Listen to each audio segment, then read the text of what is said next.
We are talking about the terrible events in the USA, and it started with the killing of George Floyd, who had been arrested and then essentially attacked by the policeman who put his knee on Mr. Floyd's neck. He died. Then there's three other policemen standing nearby. They may all face charges too. It was filmed, and it has really kicked off in the USA. And protests have come to the UK as well. So let's talk to Rakeem Noble, who was at the protest in London yesterday. Hello, Rakeem. Hi, Jeremy. How are you doing? I'm well, thank you. And I watched as it spread to parts of the UK, and I saw the slogans, and they were very much like the slogans that they had in the USA. That is correct. Of course, people in the UK, we see what's happening in the United States, and we're furious by it. We're infuriated. Of course, racism isn't as clear-cut in the UK as in America, but we do face racial issues every single day. Since the 1970s, there's been 1,400 cases of people that have been killed after being in police contact. Famous cases such as Sarah Reid, Mark Duggan, Edison Acosta. And we can always thought this could happen to us. We could be in the same position. So around the world, everyone's been standing up and revolting against police brutality. There's been cases in Copenhagen, Berlin, Wales. Even in Japan, they were marching against police brutality to people. And I think it's something that we've all just had enough of.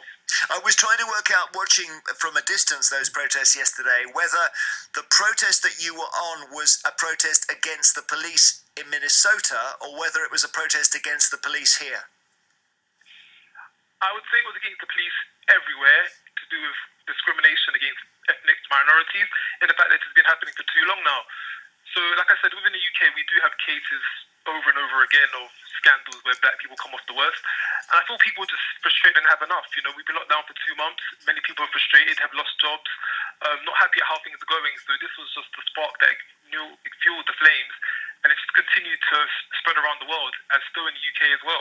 Would you, when you look at that terrible scene with George Floyd, and it's awful to watch, could you say in your heart of hearts that would not happen in the UK?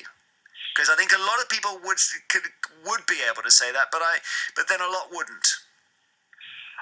I wouldn't put it past from happening in the UK. I would say this: the UK police do a good job in that they are better than the American police. They are more tame, they are more calm, they handle issues better, but they don't come about their fault. If we look back in 2017, Edison Acosta, he was handcuffed and sprayed with CS gas, which he ultimately suffocated from and died at the hospital. Same case for Mark Duggan. They came up beside him whilst he was in the car, just coming out of the cab, and they shot him. Sarah Reid is another case we look into. She had mental health. She was just left in the cell to die whilst under police custody. I wouldn't put it past from happening in the UK because, like I said, since the 1970s, there have been 1,400 cases of people dying after being in police contact.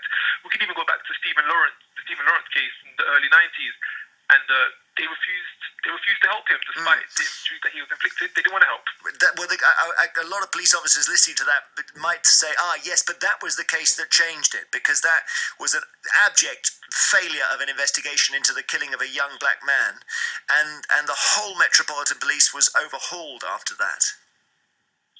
It was overhauled. They did make changes. It has improved since then, but we can still bring up the names such as Sarah Reid, Mark Duggan, Edison Acosta. There's another fellow from Manchester, but there's still various cases of this happening. It hasn't slowed down as much as we'd like to. Back from the 60s, when there was riots and Martin Luther King and Malcolm X would speak and defended our name for black rights and protest, it's still happening 60 years later. It shouldn't be a case of it happens not so much, or it doesn't happen as often as it used to. It shouldn't be happening at all in 2020. I feel like we've evolved too much as a society for this still to be a thing that we're having to stand up about and protest for. Now, I know you're a law graduate, Rakeem, yourself, and if we just look over to the US and the case of George Floyd, there's been a delay arresting and charging that policeman who was responsible, but Mary from Antrim has just called and says he's only being charged with third-degree murder. His knee was on Floyd's neck for 9 minutes. That was not an accident. Are you clear on this third-degree, second-degree, first-degree murder difference in the USA? Well, within the UK law, of course, you have either murder or manslaughter.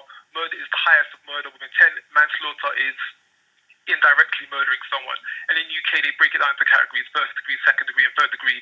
Third degree being the lesser amount, which many people aren't happy about, because first degree murder is what it clearly and blatantly was. So you think it was a first-degree murder? In other words, what we call murder here, as opposed to manslaughter? I would say it was a case of murder. He had his knee on his neck for 9 minutes. He him up. He was defenseless. There was 4 police officers around. There was no need to have him on the floor like that, and your knee on his neck especially. This could have definitely been prevented. The officers who stood around him as well, they could have jumped in, they could have intervened, they could have had him take his knee off him and just hold him to the ground. But no one chose to get involved, no one chose to help. So you have let a man die here who could have definitely been saved.